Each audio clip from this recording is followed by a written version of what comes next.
This is Stop Eating My Popcorn on Bizz 99.9 FM Substitute Radio. I'm Glenn Blank, and this is John Smith. Hi. We've just finished watching Tim Burton's Corpse Ride, and now we're going to talk about what we thought of it. Overall, how do you feel about this movie? Well, I think that it's a charming story, but there's a lot of little plot holes and stuff in it that don't really make sense. In a lot of ways, this is a very unusual movie because it doesn't apply to the normal Tim Burton style or tropes. But as far as overall, so it's a clay animation movie, but it's an adult story. It's to do with the adults dealing with adult topics, and the overall colour scheme and style and tone and atmosphere and soundtrack is very adult-like. So even though it's using clay animation, at no point does it ever give the impression that it's a kid's movie, which is very unique. I can't think of other movies that would use something as old-fashioned as clay animation to tell this sort of adult story. So, like I said, this movie doesn't follow the normal Tim Burton style because, like I said in the previous podcast, he normally loves to focus on the milieu aspect of storytelling, so building up a big, complex world and then allowing you to explore and be immersed inside of it. This movie, Corpse Ride, is much more event-driven. This is a plot story where one event happens and then causes another event happen, and then there's the interconnection of different characters acting in certain ways, and then it eventually comes together with the final climax of the battle where everyone's stories gets resolved and all the loose ends are tied up. So in terms of having a plot-driven story, this is pretty much a very good example of it. Because this movie is so story and plot driven, it means that we don't actually get to spend a lot of time exploring the world that has been created here. And in this case, there are two worlds. There's the world of the living and there's the underworld. And both of these worlds we don't get to become immersed with because we're so busy following what's happening. And so I don't really know what the world of the living is about. It's very grey. Tim Burton obviously chose it deliberately to make sure that most of the colour in the living world was gone, and so it was just greyish black, white, and there's sort of greyish blues. And while in the underworld there are lots of vibrant colours and life and strange uses of the light. So it seems clear that this was a conscious decision, comparable probably to The Wizard of Oz, where the old world that you were originally in was black and white, and you had to enter into this dream world which is in colour. In terms of the characters, I think that they were not properly fleshed out as well as Tim Burton's other movies because it's hard to know their personalities or their motivations or their temperaments. So Victor, the first time we're introduced to Victor, he is being forced into this arranged marriage, and it's only indirectly through the collapse of the rehearsals that we actually get to see his personality, and then straight away he's driven into the plot because he's kicked out of the rehearsals and he's on his way. So we never actually get time to get introduced to him as a person in isolation, but we only ever see him in the form of motion as he's going through the story. And so it's hard to say much about Victor except that he seems to be not the sort of normal Tim Burton main character. So in most Tim Burton movies, it's an eccentric, weirdo, talented, crazy guy who's an older man. But Victor is a younger man, early 20s or late teens. He is a bumbling nobody. He is quiet, introverted, shy, uninteresting to look at, unimpressive, has no personal aura, has no charm about him, and it's only through his piano playing that we get to see that there's a beautiful person on the inside that we just don't get to see. And so the idea is that because of society's norms norms and structures and rules, there are certain people that don't actually get to feel comfortable about who they are, and then it's only under specific circumstances they actually get to reveal themselves. And Victor is clearly one of these types of people. He's someone who feels like he can't fit in somewhere. He has all this passion and drive for life, but he just can't find a way to express it except through his piano playing. And this arranged marriage seems to be the latest chapter in a long history of being told what to do by his parents. So there is some personality to Victor, but is there any personality to Victoria? Do we know anything about her? Other than the fact that she is the daughter of a failing aristocratic family, we don't actually know anything about her. There is that moment where she explains that she's not allowed to play the piano, that her parents have forbidden it from her. But other than that, we don't really know anything. We don't know what's driving her forward.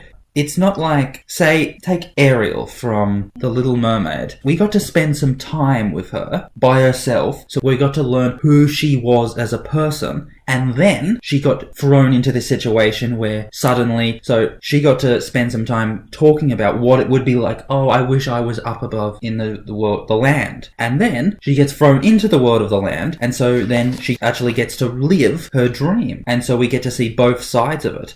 Now, Victoria, we don't actually know what she wants. Does she want to be married? Does she want to find a way to express herself? Does she want to just be happy? We don't know. And I feel like she is probably the least interesting character because we just don't know what she wants. And as far as Emily goes, I think Emily is probably a flawed character. We don't really get to understand everything about her, but that's okay considering her position within the story, because the idea is that she's someone who suffered a terrible curse and that she's trapped in purgatory, that she died under mysterious circumstances. She never got to fulfill her dream of getting married, but because she doesn't know who killed her, she can't rest and allow her life to come to an ending. So she's trapped in this confusing middle ground, and that can explain why her personality is so skewed, that she wants to get married, that she is unsympathetic and relentless, that she doesn't like the land of the living, that she's suspicious of everything, that she's emotional and unstable. So that kind of makes sense. I think that Emily, as someone who is suffering from an inherent contradiction in her character, it makes sense that we don't get to see a fully fleshed out human character. So one of the long-standing tropes in children's movies is the idea that your parents have already decided what profession and career you're going to enter into, what life you're going to live, and they are simply forcing this onto you. And then the child tries to rebel and go their own way and do their own thing and discover themselves. Now that is established through dozens and dozens and dozens of children's movies, particularly from Disney, but also from the others. And this movie seems to start off replicating that idea, that the two families are trying to create this arranged marriage and are forcing their children into this arrangement, and both of them don't want to do it. And so there is this classic rebellion where children are trying to discover themselves and fighting against their parents. The story takes on a shape and structure that is completely different from any children's story, because it never reaches the point where Victoria and Victor and Emily actually get to experience themselves and live out their lives and actually find out who they are as people. Instead, because the events are driving them forward, it just reaches the point where the parents' plans can't actually work out. And so it's much less about personal discovery than it is trying to solve these puzzles that are being placed in front of you. And so while the movie started off being like a bit of a trope of being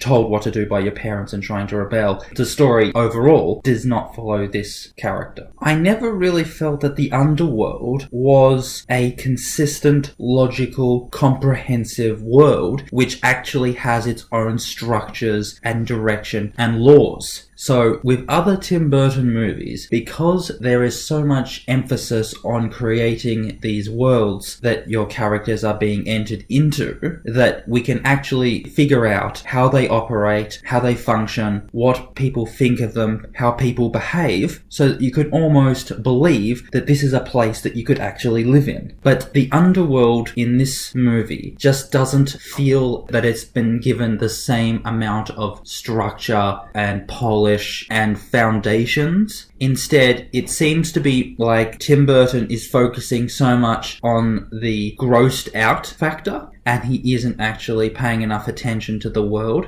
So when Victor falls down into the underworld at first and he enters into that greeting party, a lot of time is spent showing the different underworld characters and how they're all strange, freaky corpses and skeletons and ugly monsters. And this goes on for a while, and it's not about actually introducing us to this world and actually feeling like this is a world in which someone could live, but it's actually just about creating this immediate feeling of repulsion and unfamiliarity and discomfort without anything deeper also going alongside it. And then as Victor spends more time in the underworld, we don't actually get to see the rest of this world so that it becomes comprehensive and coherent and as a totality. Instead, he just seems to be traveling through the underworld in order to get from one plot device to another and interacting with the characters to perform certain duties. So it never actually feels like this is a world in which someone could live in counter to the world of the living. You never really feel like this is a place where he could actually live a life that takes on some sort of norms and regulations. So, that was Corpse Bride, directed by Tim Burton. This has been Stop Eating My Popcorn on Bizz 99.9 FM Substitute Radio. I'm Glenn Blank. Join me again next time for more movie reviews and discussions. Till then, goodbye.